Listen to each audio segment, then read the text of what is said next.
Well, hello and welcome to this month's CSF podcast, aiming to keep you, as ever, up to date with the latest information and data in the field of rheumatology. And in today's podcast, I'm going to discuss two papers that focus on JAK inhibitors. First paper provides some insightful information into the pharmacologic effects of tofacitinib and baricitinib.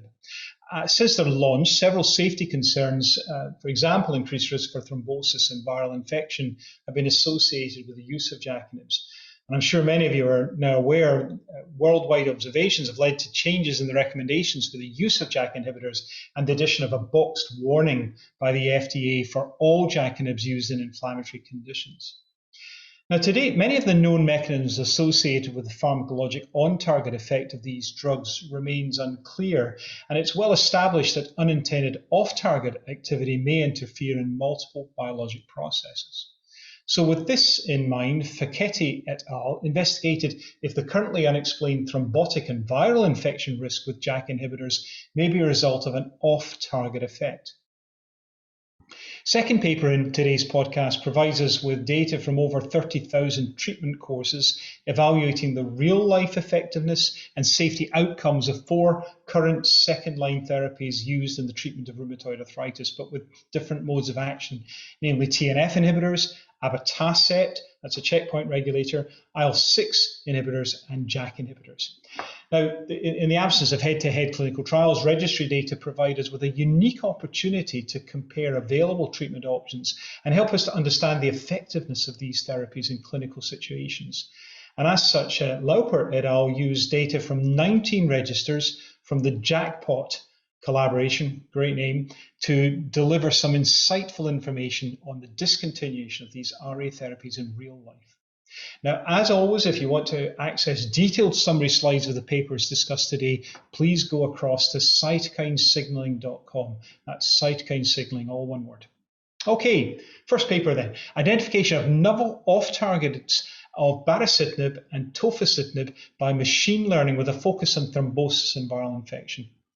Well, as I've already said, there is no clear on-target mechanisms that might explain the increased risk for thrombosis and viral infection reactivation associated with JAK inhibitors.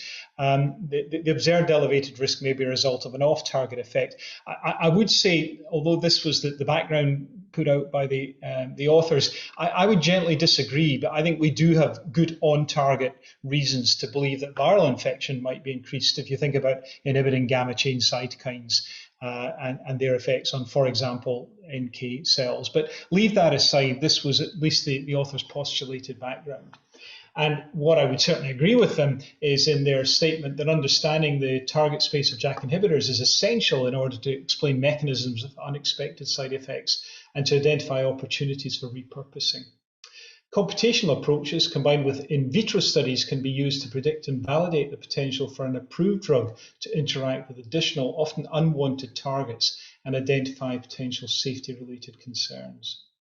So, in light of the currently unexplained thrombotic and also the viral infection risks, the previously observed off-target binding potential of baricitinib, this study investigates if thrombosis and viral infection may be a consequence of an off-target effect.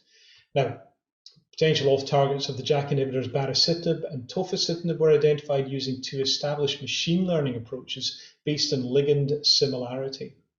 The identified targets related to thrombosis or viral infection or reactivation were subsequently validated using in vitro assays. The key results? Well, off-target profiling of baricitinib and tofacitinib by machine learning revealed additional drug-target interactions, and in vitro characterization confirmed previously unknown baricitinib and tofacitinib drug-target interactions. Inhibitory activity was identified for 4 drug-target pairs, PD10A for baricitinib, TRPM6 for tofacitinib, PKN2 for baricitinib and tofacitinib. Previously unknown off-target interactions of the 2 JAK inhibitors were identified, therefore, and as the proposed pharmacological effects of these interactions include attenuation of pulmonary vascular remodeling, modulation of HCV responses, and hypomagnesemia, the newly identified off-target interactions cannot explain an increased risk of thrombosis or viral infection reactivation. So, it's not quite back to the drawing board. I think these are really helpful data, but further evidence is going to be required to explain both the elevated thrombosis and the viral infection. Although I have to say for the latter, I think we've got pretty good immunologic evidence that common gamma chain dependent cellular activation is going to be at least in part responsible for that. But this is still an interesting paper. The data add to the evidence that these JAK inhibitors are promiscuous binders and highlight the potential for repurposing in due course. Now, the second paper is looking at the effectiveness of TNF inhibitors, abatacept, IL-6 inhibitors, and JAK inhibitors in 31,846 patients with rheumatoid arthritis in 19 registries from the JAKPOT collaboration. The background here, very straightforward. People with rheumatoid arthritis and an inadequate response or contraindication to conventional synthetic DMARDs now have several second-line therapeutic options from which clinicians and patients can choose. And although head-to-head trials, including several of the alternate treatment options, would be impractical to realize a representative estimation of the relative effectiveness in the real world, I think would be quite useful. And registers provide one approach to compare available treatment options and understand the effectiveness of these therapies in clinical situations. They're not without their blemishes, but they're certainly one approach to this question. And it's a pretty important element as we move towards a more personalized clinical healthcare model. This study aimed to evaluate and compare real-world effectiveness of 4 different second-line therapies, namely TNF inhibition, abatacept, IL-6 inhibition, and JAK inhibition. And the primary outcome was drug discontinuation. The secondary outcomes included the reason for discontinuation and a disease activity measure, in this case the CDAI, Clinical Disease Activity Index. It's an observational cohort study, bear that in mind, and patients with a clinical diagnosis of rheumatoid arthritis and starting treatment with a JAK inhibitor, and this included baricitinib, tofacitinib, and upadacitinib at that time, a TNF inhibitor, abatacept, or an IL-6 inhibitor during the study period were included from the following registers. Note that the IL-6 inhibitors are, of course, in fact, IL-6 receptor blockers. And there are a whole range of registers that you can look at in the paper. You'll have heard of many of them, including, for example, DanBio, the BSR registry, Meteor, Rabbit, and many others. So the key results, well, when adjusting for confounding factors, there was no significant difference in HR for discontinuation for abatacept, for IL-6 receptor inhibitors and JAK inhibitors compared with TNF inhibitors. Compared with TNF inhibitors, JAK inhibitors were less often discontinued for ineffectiveness, as well as IL-6 receptor inhibitors, and more often discontinued for adverse events. Adjusted CDAI response rates at 1 year were similar between TNF inhibitors, JAK inhibitors, and IL-6 receptor inhibitors, and slightly lower for abatacept.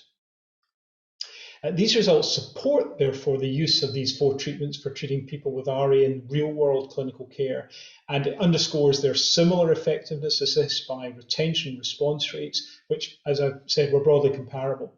The adjusted overall drug discontinuation and 1-year response rates for JAK inhibitors and IL-6 receptor inhibitors were similar to those observed with TNF inhibitors. Compared with TNF inhibitor, JAK inhibitors were more often discontinued for adverse events and less for ineffectiveness, as were IL-6 receptor inhibitors. And I guess looking forward, considering similar effectiveness among these treatments, this study calls for evaluation of other outcomes that could influence treatment choices, such as patient-reported outcomes, comorbidities, tolerability, safety or cost effectiveness, and of course patient preference. Well, look, to view these publications uploaded, do go across to cytokinesignaling.com. You'll find it's a tremendous resource. There's lots in there, podcasts, other resources, abstracts, summaries, and I say slides that are really useful. And as always, my thanks to you for your attention. Please don't forget to subscribe to the podcast. Let us know what you think by leaving a review. So I hope all is well with you. Thanks ever so much for your attention, and I'm looking forward to speaking with you next time round.